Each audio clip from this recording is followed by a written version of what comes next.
I'm begging you. Thank you. All right, we are just about to go live, ladies and gentlemen. Here we come, coming up from Black Week. Yes. And we're live. We are so live. We are so live. We are so live, and I'm so glad to just open up with saying that Warner Brothers has contacted me today. They're doing a script competition, and yeah, it's featuring autistic kids, and I think that's a wonderful thing because the most creative kids I find are those that are different. You know, the ones that they say need to be on ADHD medication when all they really need is a shot of tequila. They're in third grade. You know, start young. I was kidding about that. Third grade's way too young. Wait till middle school. I'm kidding about that too. And I'm going to tell you why I'm kidding about that.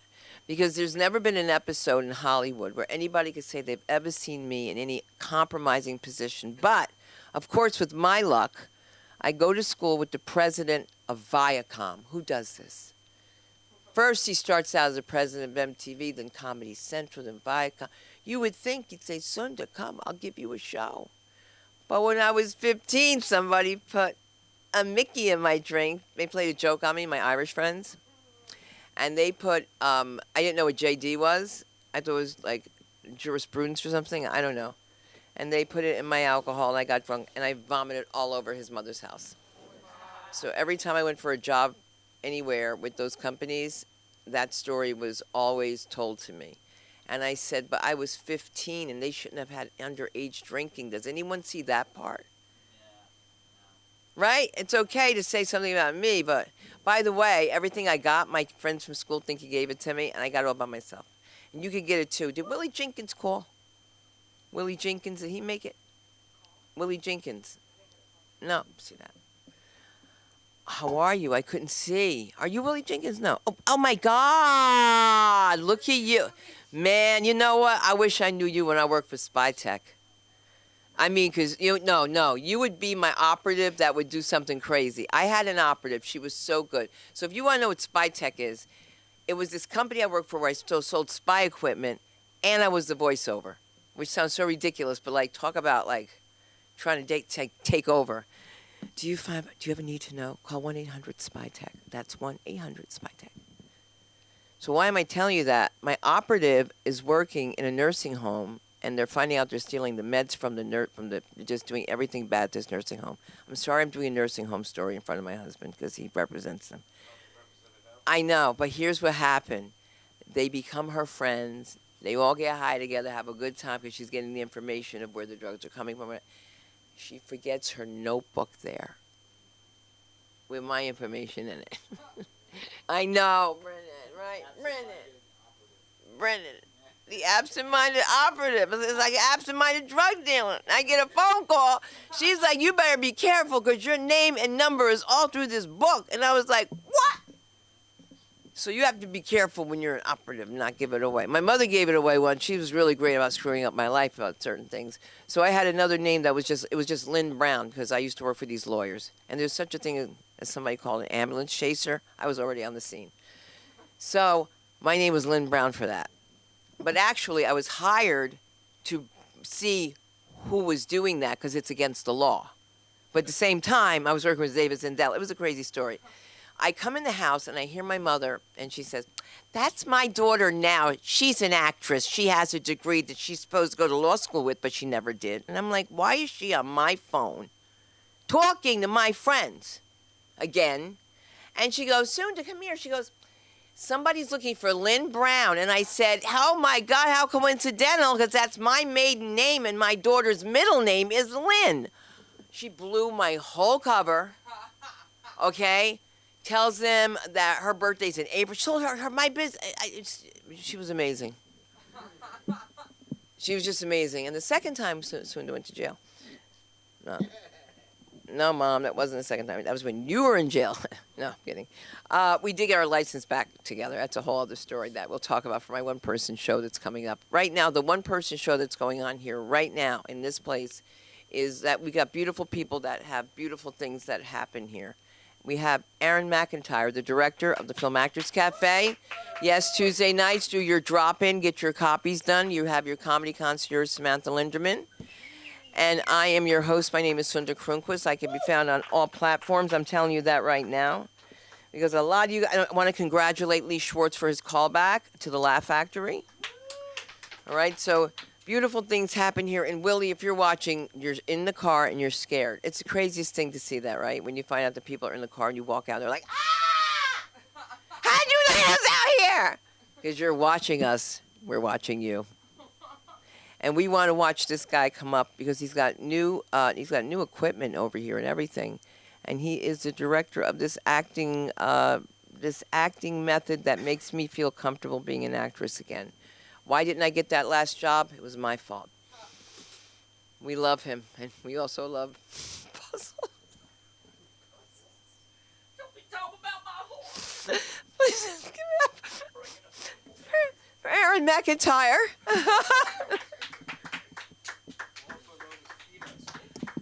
Penis nose. He called me penis nose one time when I puzzles, little puzzles, poor puzzles. I did not know you were a spy. You were a spy.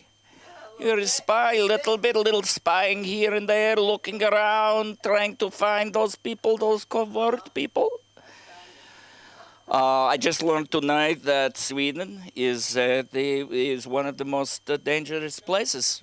It's great, Sweden, yeah, because they get lots of Mexicans. The Mexicans are coming over the border. And they don't have a problem with ice in Sweden. Except for the real ice. The real ice is bad. That's why they build Volvos. Which is what I have. Anybody out there have a BMW? Any BMW drivers in the audience tonight? All of you? Up there in the cheap seats. Anybody up there? You on the BMW? Yeah, because they took out, this year they come out with new model with no blinkers because no one was using them. So they just decided, well, it's wasted. It's wasted metal or plastic or whatever they make them out of. Let's say, I was thinking a lot about, we were talking about death, you know, and also appropriation because, you know, the South African whites are now appropriating apartheid. They've decided to make it a part of their culture. Now, we are being oppressed. Now, we are being genocided because they were terrible. And you look at the death rates between the two races, I think the whites are getting off pretty well, you know. They're getting off pretty well. Especially since it wasn't theirs in the first place. They didn't. Lots of people, lots of white people come down to South Africa and claim it for themselves, as white people do. Yes, you can tell I am very racist. I'm a racist person. Have one race. I am really, for the most part. I mean, there's some good ones, there's some bad ones, but the human race, that's the race that's got the biggest problems. You know, I think they got the worst people. They get the worst of the worst. Lots of stuff going on. We have a president who is falling apart at the seams and at the cankles. And his hand is falling apart and his brain is rotting. And they did MRI, but no one knows why. But yeah, apparently that is a normal thing now. You know, now we all get the MRIs. I decided I was going to go in and get one for my penis. Because it's monstrous. And that was just a stupid thing to say. But I do have to say, with the whole package, right? We got the bald head. We got no lips. We got hair everywhere I don't want it. But nowhere where I want it. Not like the fabulous Brennan down here. Brennan has a full head of hair, and he shaves it all off. As an act of defiance, kind of like those people, those guys, you know, who have the top knots. You know, they fucking shave the side of their head, and then they put the little top knot on, and they go, "Fuck you, bald guy! Look at this." But yeah, no lips. Thank you, Dad. I really appreciate that from you. I had a nose job. Which Mark, I have to say, this man over here, Mark, he gave me a lot of shit. You know, he called me libtard, and he didn't call me libtard. I'm not going to place that on you. I'm not going to say you gave me that slur. But it's basically he's saying I'm a libtard. So, but he came and picked me up at the hospital. Yes, he did. When I got in the car, he said, "Your nose looked like a penis." And he was right. It did. It looked like a penis. Yeah, he said that. And I left, didn't I, Mark? Because I love you.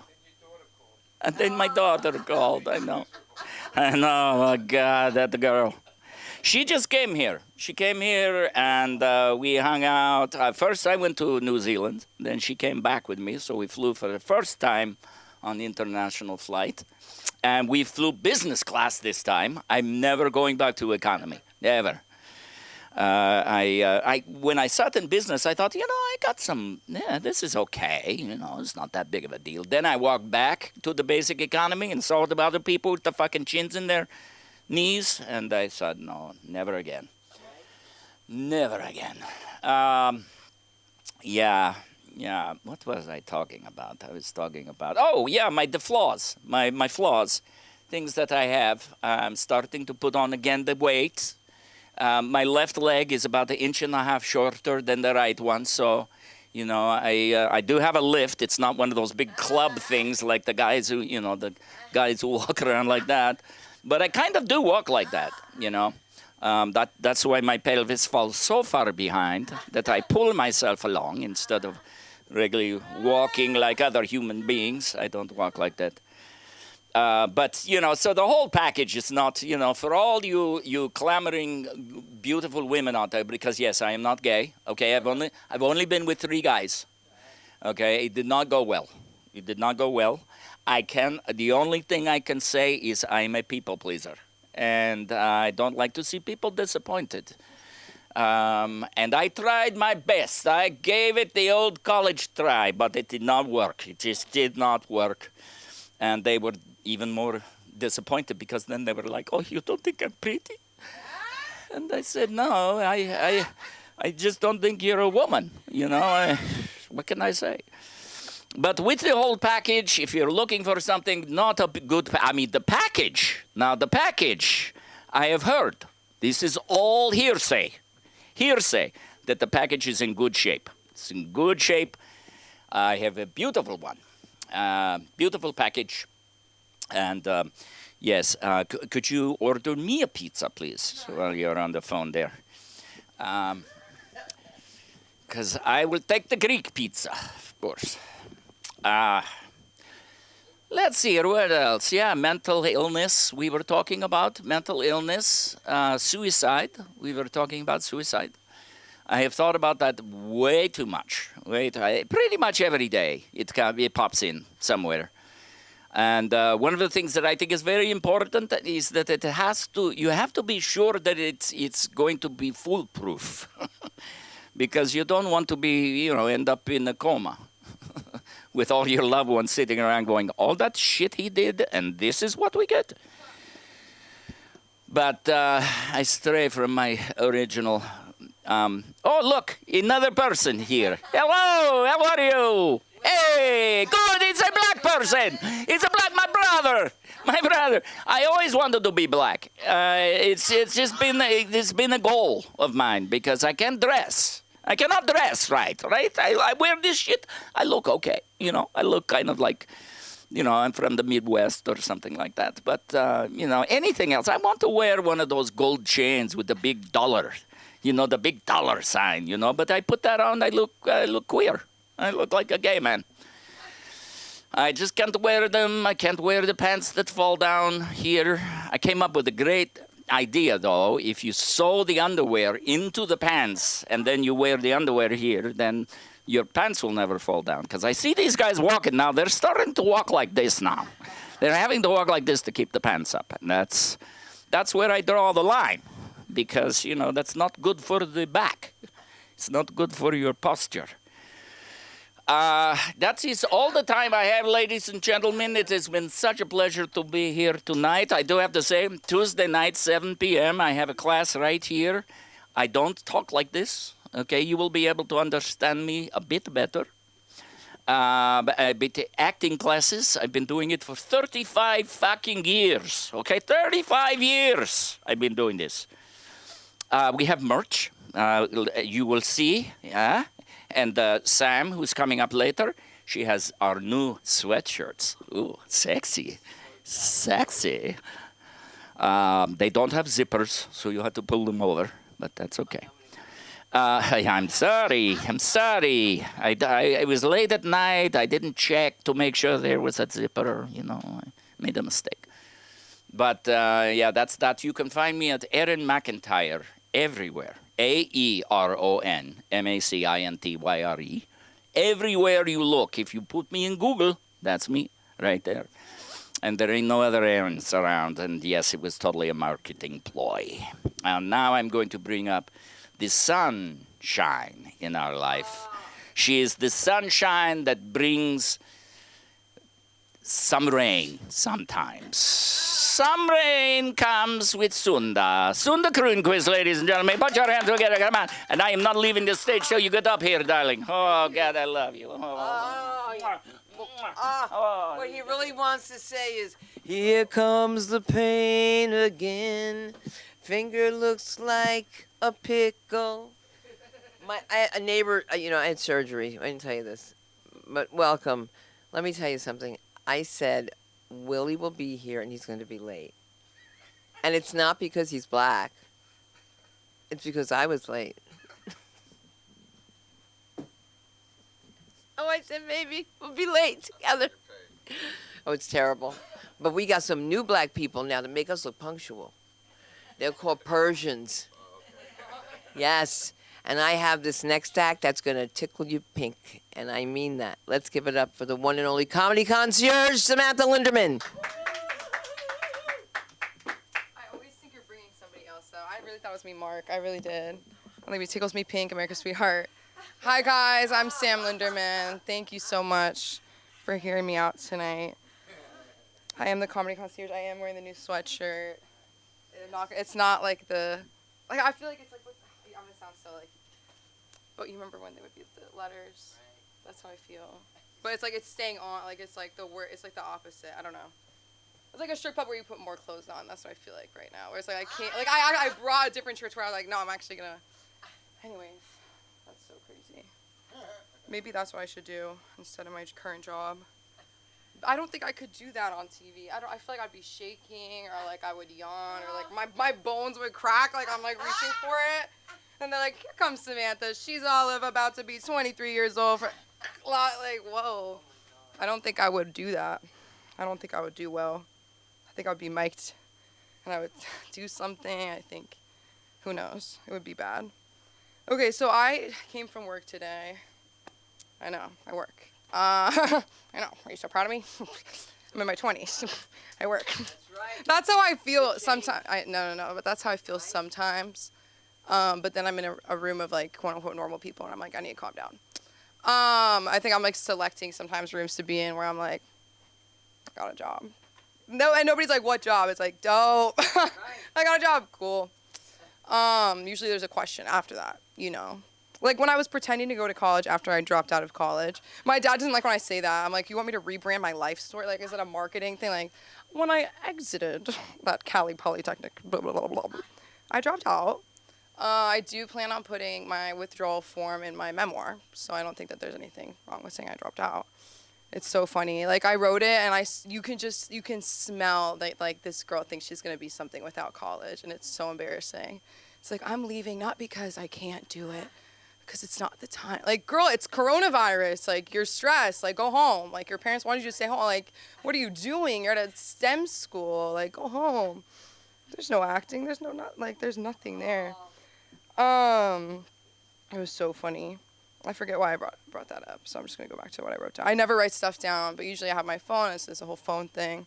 But it's open mic, guys. I'm trying new things. Oh, okay, whatever. I work with kids. And sometimes my coworkers, they show up and they just, look so good. And I'm like, how are you not, by the end of the day, you're, covered in glitter. I have marker, I have everything. I'm not going to put on a full face of makeup for some kid to, put his booger hand on.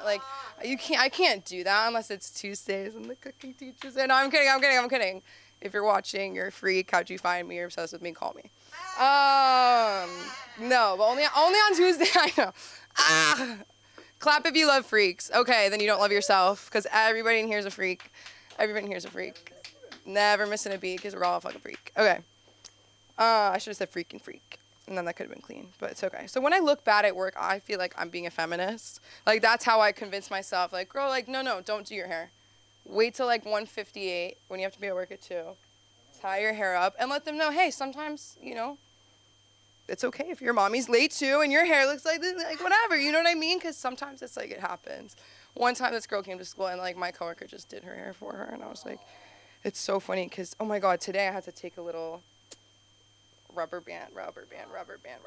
And she was like, pull it out. I'm like, and it was her whole hair. It was like her whole, like she has like thin hair. It was just like her whole hair. And I'm like, I can't pull this. And I cut it, but I didn't cut her hair. But she even said, she's like, I feel like you're going to cut my hair. And I was like, no, I'm okay. That's so funny when they can pick up on your vibe. One of the kids, 4th grade, he's like, you know, you remind me of a teacher in a TV show because they never have their stuff together. Like it's like flying in the wind and you're like, oh no, there goes Miss Sam again. But we'll have a really social, emotional learning lesson when she loses her wallet in the mall and we have to have empathy for a grown-up. Like, that's really kind of my vibe. It's really insanity. It's insanity. But I'm trying to like make a difference. I don't know if it's working. Sometimes it feels like a little bit it's working, and then sometimes you get hate mail delivered to your face with a smile. And I'm like, they're kids. But I want to be like, that's so mean. I did say that. I was like, that was really mean. Because it was. Because the thing is like, if I told her, I said, if you got that note, first of all, I should have given it back to her with spell check and said nothing. Next time, that's what I'm going to do. Well, what I did, sometimes they say inappropriate words. Go figure. But I like to be like, do you know how many consonants are in that word? And they look at me like, what? And I go, do you know what a consonant is? And I go, I better worry about me. But nothing works. Nothing works. They like to play Diddy tag. Like, when's it going to end? When's it going to end? They're like, Diddy's going to get you. And I'm like, it's crazy. You guys haven't heard about this on the playground? It's really scary. It's hard to have to, like, have a straight face and be like, do you know what Diddy did? Like, do you know what Diddy did to the, like, it's like, it sounds like I'm in a parallel universe having to look a kid in the eye and say that. But it's okay. So I remember, okay, I found this book at work. It said Bad Girls Book. And I'm like, this has to be some sort of, like, feminist, like, mishap that happened. Because I'm looking at Bad Girls Book, right?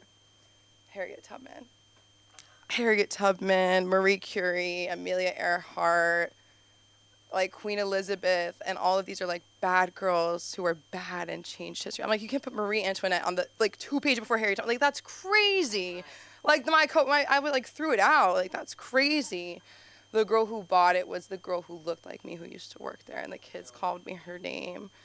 And then, like, I'll wear colorful socks, and they'll be like, she wore colorful socks. Like, oh, she loves stuffed animals. I love whatever. And then I said, I'm like, do you guys hate me? Like, you guys talk so much shit about this girl, and everything I do, she does? Oh, my God. No. The kids love you. They love you. All the kids are like, when she's coming back. Like, please. The kids can't read vibes sometimes. But sometimes they really can. I remember when my mom told me she wasn't a feminist. And I was like, do you know what that means? And she was like, no. And I was not expecting her to say that. Like, I was not expecting her to say no. How honest, how brave. Like, imagine your teen's like, do you even know what that means? I would be like, yes, I know what that means. I would bullshit my ass off. And she was like, no. And I'm not it. And I was like, dang. I have to be a feminist to accept that from her. And I told her, I was like, no, it's thinking everybody should be treated equal, man or woman, whatever. And she was like, yeah, like, I like that. I'm still going to shave my armpits. Like, something like that. And I'm like, oh, my God. What's going on? What's going on? It's so funny because my cousin's mom made some comment about a hairdresser being queer and hoping that my cousin doesn't come back with a mullet. The text gets sent to my cousin instead of my mom's friend, right? You know what my mom says? That's stupid. I wish my hairdresser was gay. Oh, my God. She's an ally by accident. She is not happy with her hairdresser. They're friends. She can't get out of it. And he's straight, and she hates it. She misses Fabrizio. This is my mother. We're in Target, right? we're in Target and somebody just walked by. I don't even know what happened, but she whispers, she goes, he's gay. I'm like, what? And I was like, I know he's gay. He's married and they have 2 fucking chihuahuas. Like, what do you mean? And you know, like, even when you're little, sometimes you know. And that's why, like, with the kids, you have to be so careful. I showed them a picture of me in a wig. Sorry. I had a picture of me as customer 1 in Little Shop of Horrors. It's me in a man's wig. Of course, I sent it to my dad. He's like, unbelievable. You look amazing. What a fantastic look. And I'm like, what is happening? Like, he's so fake. Like, that's how I can't trust him with any outfit. Because he's like, you look amazing, honey. What? And I'm like, whoa, okay. It's all bullshit, whatever. But, no, I love it. It's sweet. But it's like, do you realize that's me dressed as a man, like, mustache on? Like, this is crazy to say, unbelievable. What an amazing look. I'm like, should I put on my Tinder? Like, what are you talking about? What are you talking about? Like, I look like you. That's what you say. I look just like you. Anyways, I told the kids, I was like, it's a new student, whatever. I show them me, and they don't realize it's me. And this kid's like, he looks Chinese. And I was like, I didn't say anything. He really looks Chinese. And I just said, interesting. I was like, I never heard that before. And then I was like, it's me. And he made no. It was so crazy. But it's just like, they say the funniest stuff. I love them. I love this woman. I'm going to bring her back to the stage. Oh, you were so involved in that story, I know. No, we're going to do, so me and Cinder are going to start filming our podcast, name TBD, because there's so many names. I'm sorry, am I wrong? I can't just come up and be like, TBD. Oh, there's so many, we can't talk about it. But anyways, so stay tuned for that if you want to be a guest on that. We'll put that link in our bio. You can click on the link tree and then you can go to that link and it'll take you where you need to go. No, let's do it. Okay. Keep it going for Cinder Crew and Quiz. Thank you guys. LA School of Comedy. Love you. You have to take these stories. I do. I have to tell you, I asked my Aunt Lois, may God rest her soul. Sorry to bring her up. Guys, no. My mother's sister was a school teacher. I come from a family of school teachers. So she says, I can't mess with you today. She goes, they're coming to, what's that called when the school teachers, what's it called, the accreditation people?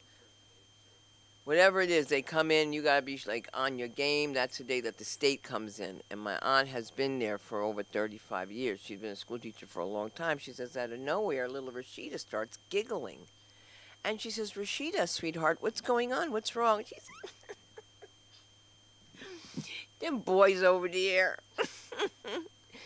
And she says, okay, and the boys, what's the problem? And so they said, we didn't do anything. So she said, they over there talking about my pussy.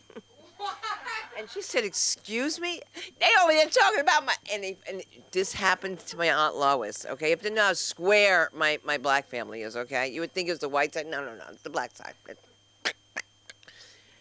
And they found out that at the age of 9, she became an alcoholic from drinking the glasses that were left from her parents, and so she was drunk. Can you imagine that you're being, like, you're under the gun, you know what I'm saying? Like, and then they, about my pussy, what did you say? So I thought that was hysterical. And so I'm going to let this guy finish hosting for me because I can't do it. Because my finger says no. So why don't you get up, Burt Reynolds? Well, not you. Oh my God. We want to show that we have diversity in this house. All I know is thank God I didn't have to follow Aaron. Oh, Maron. Tonight it was like following Borat. Oh my God. I think they're married. Here he is talking about people with them top knots while we were talking about the Ukraine. Speaking of the Ukraine, right? All right. Sunda comes back the other day, tells me she had a Ukrainian cab driver cursing out Zelensky. Said he was a clown. What he is a crook. I mean, no offense, but there's only one way, although people disagree with me here, to solve the Ukraine war. Hold elections. We'll have like a Christmas truce. This way, the Russians will count on getting their candidate in, and they'll stop sending over bombs. Instead, they'll flood the country with propaganda and money, and the Ukrainians can take graft. The Russians can buy that election. Ukrainians will go for quick. Why do you think there's so many Ukrainian hookers? They're cheap. All right? So, here I am. This is what I'm talking about. This is what I'm saying. So my wife's talking about, nursing homes, making fun of them. But the worst was the day that her friend got busted working for one of my clients. We won't mention names, all right? But talking about her being a PI, trying to figure out who was stealing the drugs, it was Stacy. They busted her stealing prescription pads for OxyContin. All right, and then then my client said, "Yeah, I really liked her, but we had no choice. The cops were right there, You said that's who was stealing the OxyContin. Anyhow,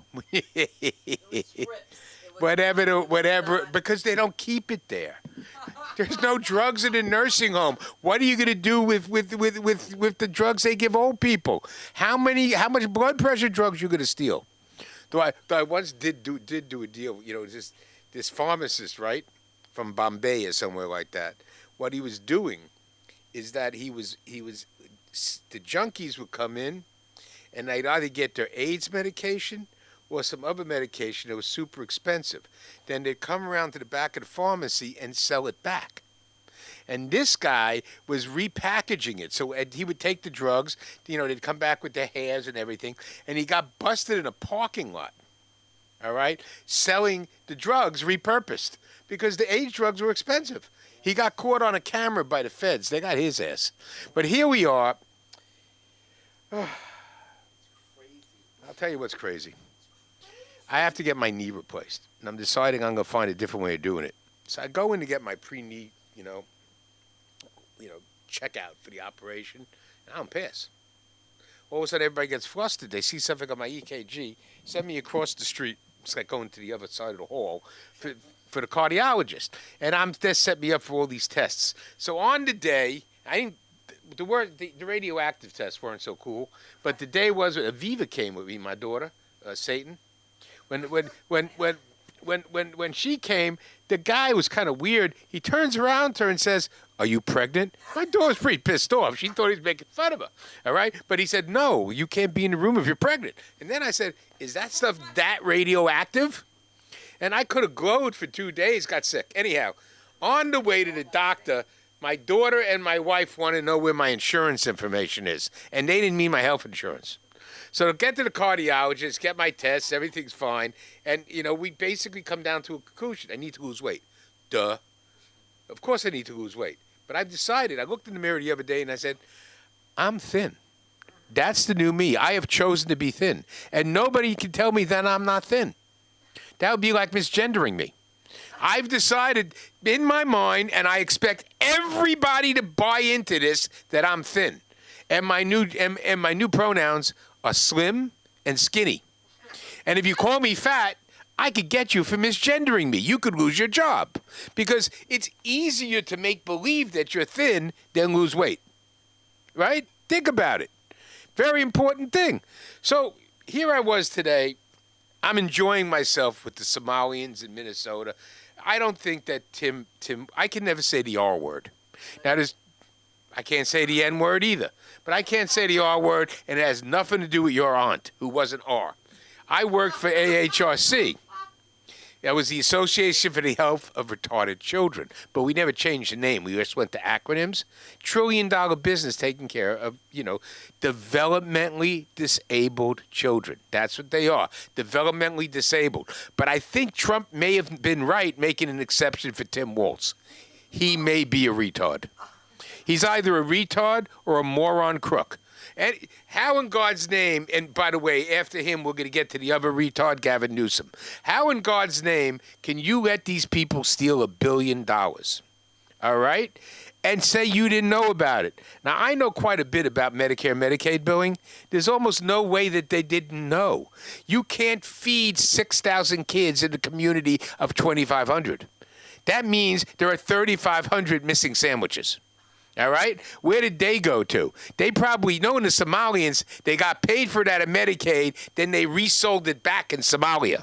All right? But the truth is, I decided they've been taking, lessons from Hasidic Jews. Except they went too far. I mean, I'm used to my normal, Medicare, Medicaid, people that I've represented over the years. Even they didn't get brazen like that. You know, and don't tell me Elon Oma ain't in it. You know why she wears that turban? She has to have somewhere to hide the cash. Think of it. She's running around there with $100,000 wrapped around her hair. I don't care that she married her brother. They probably slept together since they were 4. You know, think about it. But here's the thing.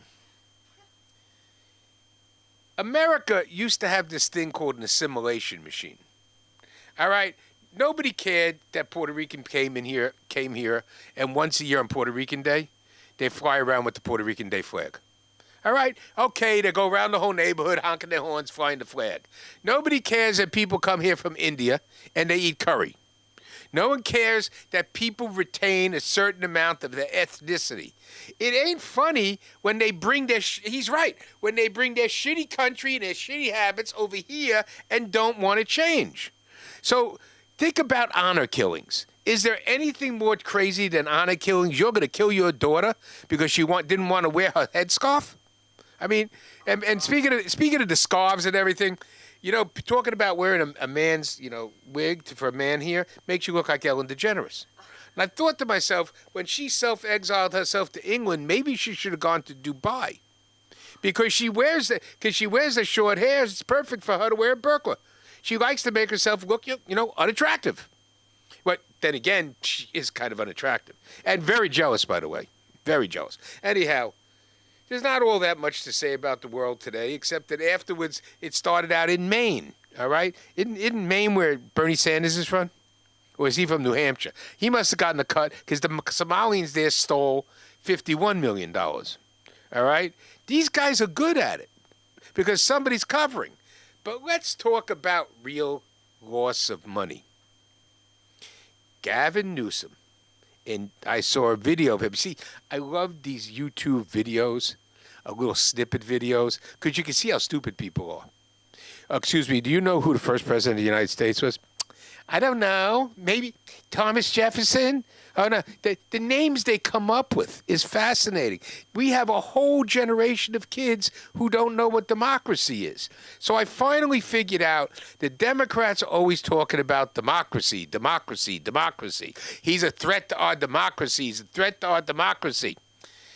So today on those little YouTube snippets, I was watching Steven Spielberg's 10 favorite Westerns.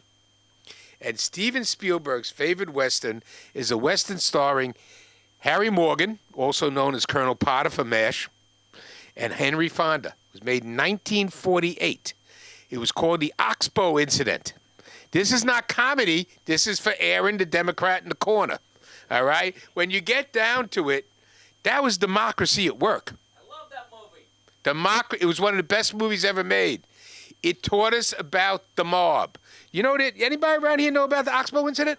The Oxbow Incident was great. Some guy was supposedly shot, turned out to be false news. They supposedly shot this farmer and stole his cows. So the posse ran out. They're going to get this guy. This is not about justice. This is about catharsis. And the group got together. It was true democracy. It was like going to a meeting in the Democratic Socialists of America. They put it up for a vote. Anybody who didn't vote their way, they called a coward, a traitor, and everything. And you know what happened? Those men got hung. They just wanted catharsis because the whole mob rule and everybody getting together, you can't be against the mob. That's like, you know, you can't, you know, you got to follow the science. There's no such thing as natural immunity. Bullshit. I got COVID once and had natural immunity after that, never got it again. Because, you know, Sundar ran this place during all COVID without a mask. All right? Everybody came in there, first thing they did, took off their mask. All right? We did it outside to make believe that we were following COVID. And then they all came, sat in little chairs. But the point is, that was true democracy at work. Everybody had a vote. It was fair. Except they all voted the wrong way because everybody was yelling, kill them, hang them, hang them high. See? That's what we're looking forward to. That's true democracy. From the Greek. But anyhow, I diverse into some political nonsense. But I enjoyed, you know, watching what Spielberg really liked. And it was interesting because the movies he liked were the movies, you know, I kind of liked. And then he was breaking them down. You know, if anybody remembers The Searchers with John Wayne, they wanted to make him a hero, and he was just a racist. He wanted to find his niece to kill her. because she slept with the Indians. And I'm going to end this little tirade of mine on the Indians. Whenever I hear a kid saying, you should apologize for the stolen land, you should apologize for it. We stole this land. No, we conquered it, first of all. They're the losers. But then again, they're getting the last laugh. Did everybody know that? They're out in Navajo country right now laughing their asses off. Because guess what they sit on? The biggest deposits of coal, oil, gas, and now the big ringer, rare earths. So this is what you get. You exile people to the desert, and they end up with the oil, the gas, and the raw herbs. The Navajo is some of the richest people in America now. They got the last laugh. And when I listened to this stupid kid who thought she went to college, oh no, we should apologize because we stole this country. And I'm going to go back to it again. Nobody stole shit. We killed them and shot them, and then we took it. And then the last thing was last night I decided to watch Guards and Generals. I don't know why. Terrible movie. The worst is listening to somebody playing Stonewall Jackson. And what I realize is these people from the South, Aaron, you're probably from there, right? No. But you got thin lips. And you're white. Oh, okay. Well, that's the South. It was for many, many years. Los Angeles was like south of the Mason-Dixon line. Most racist state in America. Anyhow, the bottom line that you get to here, and I'm going to lose my train of thought, and I'm going to lose my point. But you're watching all these people from the South, and what is the first thing they do to justify everything they do? They're sitting down with their wives reading from the Bible. Where does 2 Corinthians tell you that you got to go kill the guys in the North? You know, and the guys in the North are reading the Bible and saying, well, slavery's no good. We got to kill the guys in the South. You know, but nothing is ever what it's about. We never know the real reason people do things. And the truth is, the real reason people do things, the reason why Putin invaded Ukraine, and by the way, we'll get to that in a minute. The reason why Putin invaded Ukraine is the Russians always go south because they want their warm water ports. And they can't feed themselves. But let's get back to the Ukraine. When my great-grandfather was run out of the Ukraine by the Cossacks, all right, there was no such thing.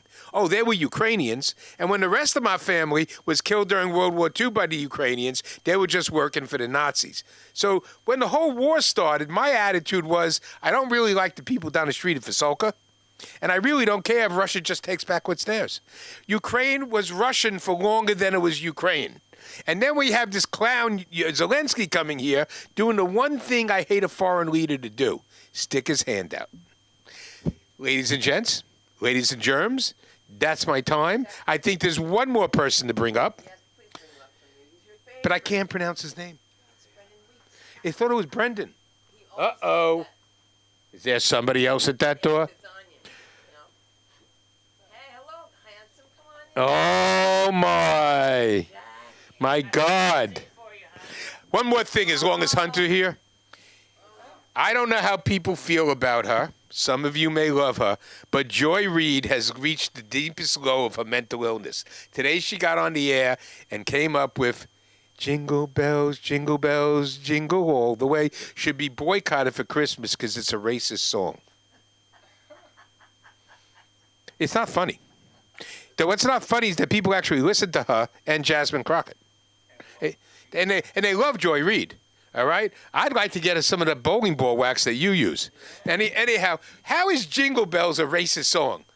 Come on, Hunter. Tell me. Sing the song. Jingle bells, jingle all the way. Oh, what fun it is to ride in a one-horse open sleigh. Jingle bells, jingle bells. You were the reindeer. No. You were not the reindeer. The Ukrainians were. These people claim it's racist because it was written for minstrel shows. Therefore, ipso facto, the song which says nothing about color or people becomes racist. Joy Reid belongs with a lot of other people that we know. All right? We used to call it Greystone Park. All right? And on this other note that I want to leave on, we're going to bring up whom? Brendan Weeks. Yay! Brendan Weeks. Come on up here, Brendan. Presently gainfully employed. Look how much different he is. He smiles now. It's like Donovan. You have to give him 100 years You old. look like my nephew. No, it's true. It's really scary. I'm gonna take a picture. You know, if you fell, I wouldn't help you up. I would step on you and then help you up because I would feel bad. And also, we need to take care of old people. All right. Oh my God! Can you?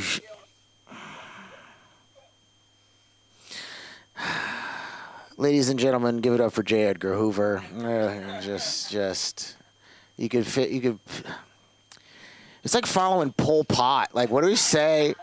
What do you say after somebody you fundamentally disagree with? You know.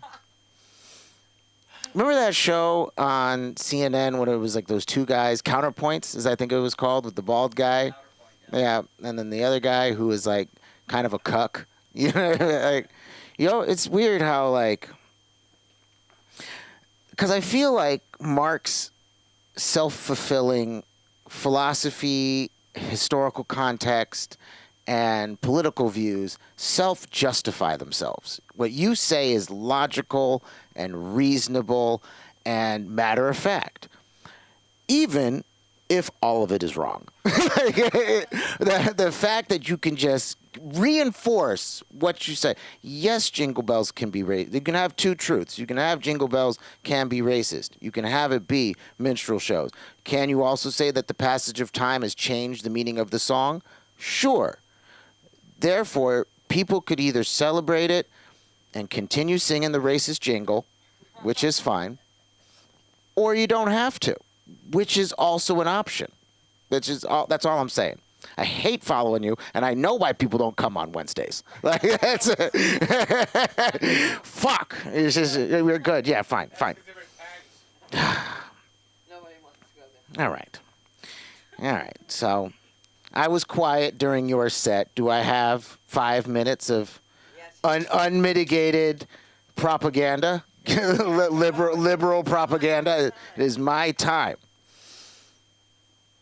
You know, open mics are inherently socialist. Everybody gets a turn. All right? I'm just going to say, listen, this was just the foundation of where we're at. All right. So, my story kind of incorporates current geopolitical climates. At the same time, a little story about my upbringing. So, I am from upstate New York, right? I'm from upstate New York, a very isolated part of the country. It's kind of like an anywhere unimportant part of the country. It's really like it's hillbilly and it sucks. I was reading the news, and it seems that China now has overtaken all of the metrics over the United States in almost every capacity. I just want to hear Mark just boil over there. That's why I want to hear I just want to hear steam about it. China is beating America in a lot of things, right? The reason why I say bringing up my hometown is the first international cuisine I ever had as a child was what? Thank you so much, right? The time to experience what culture is outside of America, outside of meatloaf and mashed potatoes, right? Good old rib sticking food, white trash sticking food. It sticks to the inside of a trash can of white people's houses. That's what I'm saying. Chinese food. And there is nowhere more iconic in Middle America than the Chinese buffet. Okay? And when I say that China has beat the U.S. in every metric, that includes the metric tons of people that go into Chinese buffets, right? We had one Chinese buffet out of like 3 cities, all right? There was Albany, Schenectady, and Troy. And there used to be in the town in the middle, there used to be in East Greenbush. It was my first encounter with the strip mall, right? 1995, right? Boom, boom, boom. There's like a fucking Radio Shack, right? You got a Radio Shack, a Rite Aid, Chinese buffet, right? The only businesses in this particular part of town, right? And then a bank. Right. And we pull up to this Chinese buffet, and I am enamored, right? It's like I walked into Shangri-La, right? they give us wooden tools? Like, I had no idea. I was amazed. I got to look down at the calendar that they had, and I found out that I was a tiger. You know, when you found out your Chinese animal, wasn't that a core memory that you took with you, right? I was like, I'm a tiger, right? I think my mom's a pig. Forget. My dad's a rat, right? But I am the majestic tiger. You know? I should have been like, there's food. I literally, as a child, was like dancing in circles, like a whirling, like just like amazed. You know, like the opening scene of like a Disney movie when they're like introducing them to the world. That's how I was jumping in to a Chinese buffet, right? Just filling my plate up, just talking to everybody. Anthropomorphized all the food. The fucking egg rolls are talking to me. They're dancing in a circle like Be Our Guest. It was great. Fucking, we had a nickname for this place too, right? It wasn't whatever the Chinese name of it was. It was probably just, you know, vowels, whatever. We called our local Chinese buffet Fat Bastards. And we would yell it from the top of our lungs. Where are we going tonight, kids? Fat bastards! And we would be so excited to roll in that bitch. I'm from a big family, 6 people, which is a pretty big family of 6 people, right? And we'd roll into that bitch happy as fuck, all right? Most children would be excited about McDonald's or whatever. We were like, where are we going? Fat bastard! I told all my friends I got in trouble at school. Can you stop? What, my teachers would inquire, where is this Fat Bastards? I was like, you don't even understand. It has all the food. And they have people that look like this. I had no idea how to describe it. It's like, what does everybody look? They look so different. I had no idea what the concept of an Asian person was. So, who works? They're just so different. So yeah, China's beating us in that, and it's a part of my core memory. Okay. So the next part of the gig. Oh yeah, I'm doing this. They're doing a documentary about my dad. Do you know Kelly Hamlin? Do you remember Kelly Hamlin? Does that sound familiar? She knows you guys. She used to come around here for a bit. She was in Alvin Ailey and dance. She's worked with Debbie Allen or whatever. Right. She's producing a documentary about my dad. Right. So thank you. And my dad was in blaxploitation movies, and he was on Broadway. He's like a very pivotal part of like black theater and cinema, in like a very like kind of undercurrent way. He's Alan Weeks. He's never been celebrated, but he just got recently a Wikipedia page. When I was like, wow, I know more about him from Wikipedia than he's ever told me. That's so ridiculous. I've learned more about my father through the internet. Because my dad wasn't a talker.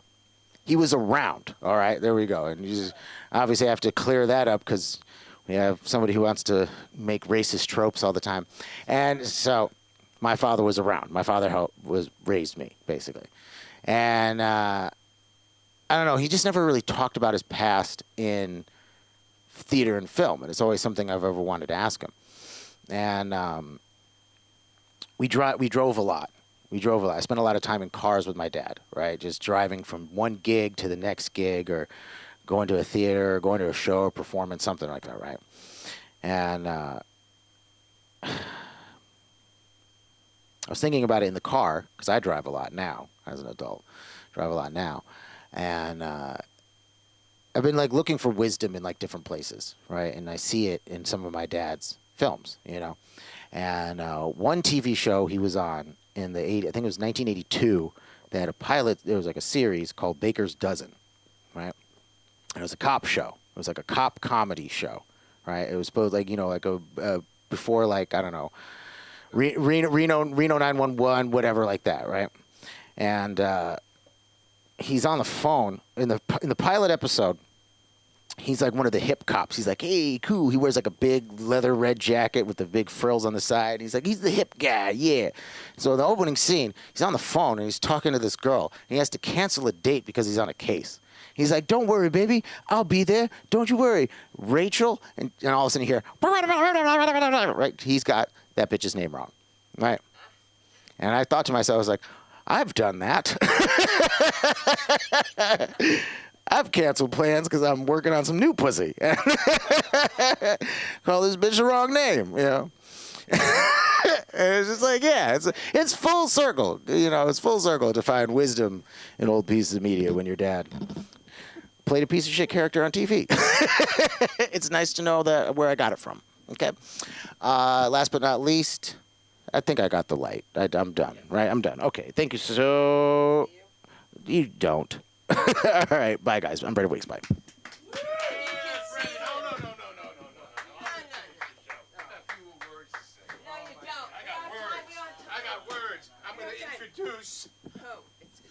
Hunter White. But first, I want to ask you one question. What the fuck were you doing on Columbia Pike in East Greenbush at the buffet? It's still there. That's right.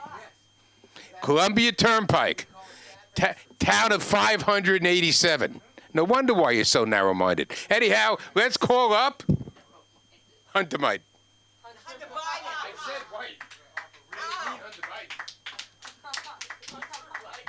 How we doing, guys? It feels like, I don't know, my big brother and my dad have been fighting. Calm down, people. All the isms are fucked up. Capitalism, socialism, they're all binaries. Okay, moving on. No, I was hanging out there. It's really fun sometimes if you show up late and you're like watching the comic from outside. Because I just saw Mark being like, I don't know if it was like a rally or they fucked up my order at the diner.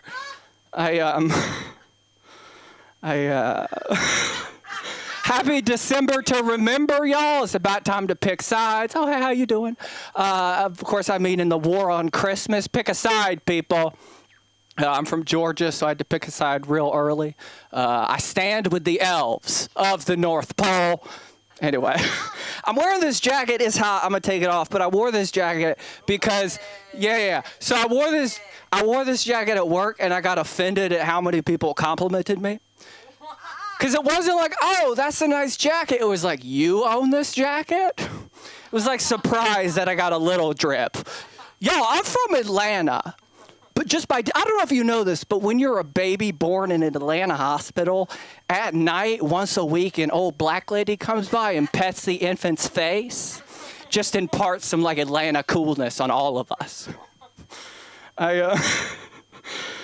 I'm getting older. I'm 32. I know that's not that old, but when I was writing this set, I could not remember if I was 32 or 33. So kind of old, like lower middle-aged. And I am feeling it. Like every time I pee, it's 2 pees. Right? Like there's the first pee that's like long and relaxing, and then I wash my hands. And then I wash my hands, and now it's the second pee, which is short and stressful.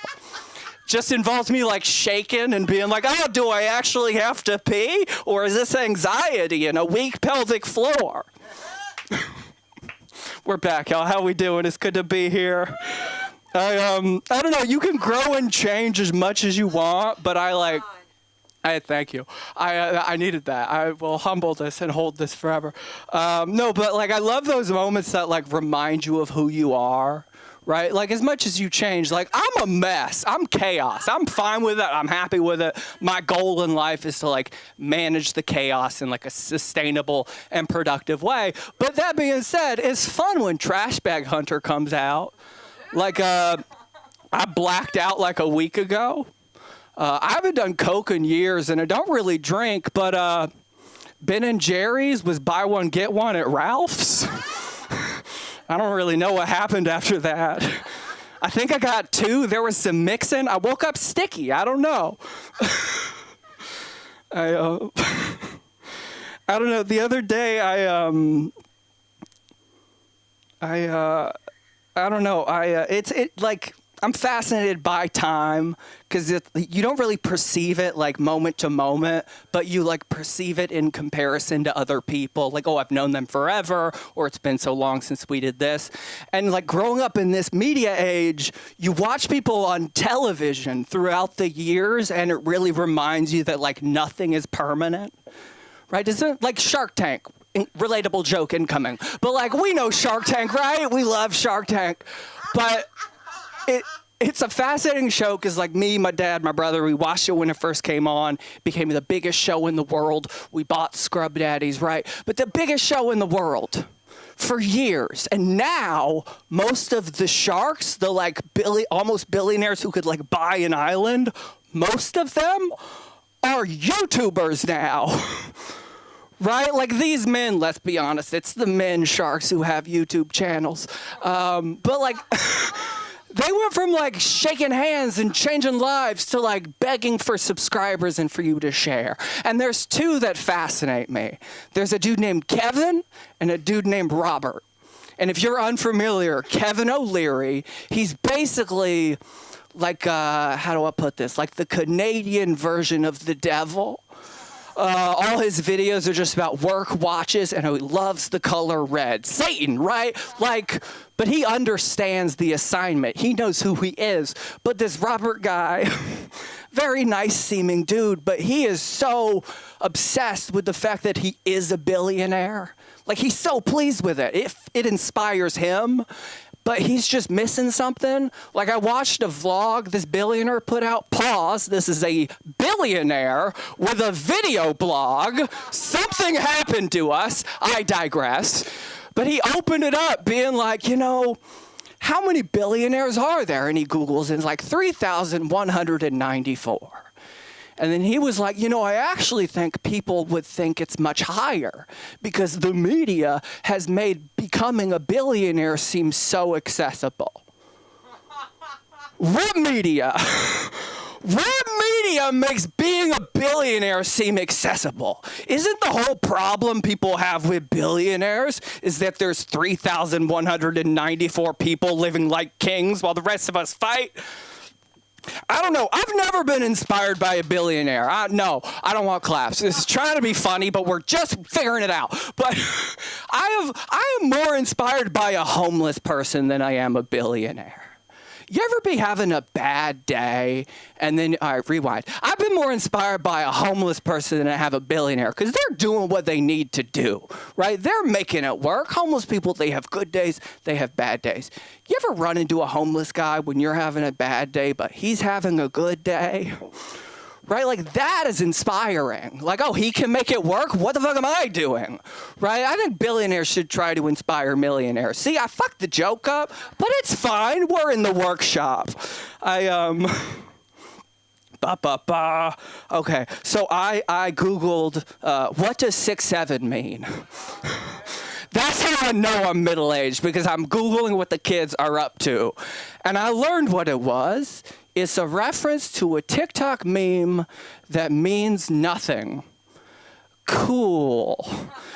Gen Z and Gen Alpha are so hard to understand, so groundbreaking. A generation repeating something that has no meaning? I've never, what's up with that? Right? Like, did I do that? I've never heard anything. They're so hard to understand. I like that. That was fun. I'm gonna do that more. Anyway, it's just, I say this a lot. It's weird, but the AI girlfriend thing, I don't really have an opinion, but everybody getting upset fascinated me, so I got curious and looked into it, which meant I signed up. And no, it's interesting. Here's what it's not impressive. You create an account, you go through like a personality test, video game character creation thing, and then boom, you have an AI girlfriend. I don't know what relationships these people had, but like, as far as I can tell, AI girlfriend's just like sexting with a people pleaser. Right, and not a very present one, right? Their messages are real short, so you message more, and like it takes tokens, and you have to pay tokens. I don't know. I feel like falling in love with an AI chatbot is like falling in love with a stripper, right? Like, bro, do you? But you're sure they just don't want you for your input tokens? I did a little traveling recently. I went back to my southern roots. Actually, I have 2 minutes. So I did the new jokes. I have one more new joke that I want to make sure I say. In conclusion, if you make content, like, I'm Jared, my life, who am I? I make content. Kill yourself. Kill yourself, Jared. You are a blight on society. Content is a marketing term that was invented or popularized by startups, creating products that you've never heard of and will never need. Content was created by tech bros who got cameras on their phone who wanted to seem creative, but they couldn't call it art, so they called it content. I want to get this right. If the driving force in your life is not like I make art or music or good vibes, again, you're worthless. Kill yourself. Like I'm just ending. Like I hope we're not on TikTok. If we are, I'm sorry. If art is food, content is shit. If you make content, you're the reason people think white people don't have culture. White people culture is like the Grateful Dead or Taylor Swift, barbecue, or talking back to our parents. Not Stanley Cups and think pieces about Stanley Cups. All right, thank you guys so much. My name is Hunter White. Find me on the internet. My name is Hunter. Treat yourselves well. Happy holidays. Thank you, Hunter. Funny. Oh my God, a Georgia boy. Oh my God. Hot Atlanta. You know, you must be so grateful you're not there eating all that food. It's so much food. My husband's never been there with me because there's something's wrong with my family. They're overfeeders. Yeah. They're overfeed. But you've never been there with me. How do I know it was business? I'm going to chase you. All right, listen. Oh, I want to say something about the guy's pants falling down. Who was it? Did you know in Brooklyn how they got this guy? He fell down. The cops got him. Cop was too fat to chase him. And he's trying to make believe like he caught him, and he didn't.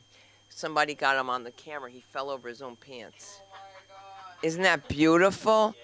Friggin' beautiful. It was a beautiful night. You guys have been fantastic. My name is Sunda Kroonquist. Come here for your podcast. Come here for your live streams, your self-tapes. Comedy is what makes the world go round, okay? Everybody has an opinion. And believe it or not, if you think that Mark Zaffin's crazy now, who? No. Where? I know, I got him. Not yet. Charlie's not here yet. I got it. We can't be using these terms. No, it's not. Oh, I can say it. Tailgun Charlie. Hey, okay, you made me think somebody named Charlie is coming up here. All right? I can't keep up. I'm like, when did Charlie come? I'm thinking the perfume. Here's this fragrance that's here today, and they call it Charlie. There you go. Charlie don't surf. Charlie don't surf, right? Oh my God. Stop it! Santa smells. Grandma laid an egg. Oh, you said, Ross, you're nice people. He's right. White people talk back to their parents and stuff. That's why I know Samantha's black, because now she'd be looking at the door like I do, okay? That's what she's supposed to do. White people hear a noise, like in the movies, they're like, what was that? And go up to it. That's not black people. We'd be like, wow! That's all we do is scream. You have not been here, and you just met me. I just killed a roach that hissed at me. I didn't kill it. I'm lying. It scared me so bad. I thought it was my bird coming in. It was doing this, and then I heard, when I turned around, it went like this to me. And it hissed at me. Have you ever heard of that? Okay. Not in this country. Not on Wilshire Boulevard. Yes. They're big enough. They'll hiss at you. It hissed at me. Hiss. It went sss to me. I'm putting on mascara. That is terrible. That is awful. You know, Brendan knows what that's like. Listen, well, here's what I have to say. Brendan, my husband said something about you. It was so wonderful today. And it was so, no, yes, it was. It was. Never. Can I tell you something? He has such love for you. I have no idea why. From the time that he gave you a ride from the Comedy Store. And I was like, Mark, he's probably on something. He's not full of love like that. Brendan was like, Sunda, I love you. I love you. I love you. I was like, oh, no, this isn't Brendan. Brendan's getting a divorce or in the middle of a new marriage or something. This makes absolutely no sense. And Mark was like, he really liked Brendan. And I was like, Mark, Brendan's happy today. We don't know what names he'll be calling me tomorrow. I just don't know. It's like my own mother, you know. So, guys, find us, LA School of... Look, if you're watching us subscribe. I hate to say it, but we're your content. You know, we are your content, and we don't make content. We are content. Thank you, Samantha Linderman. Thank you for being here Tuesdays for this acting class that's changing people's lives. And I thank everybody. Good night. It's a wrap. Cameras are off.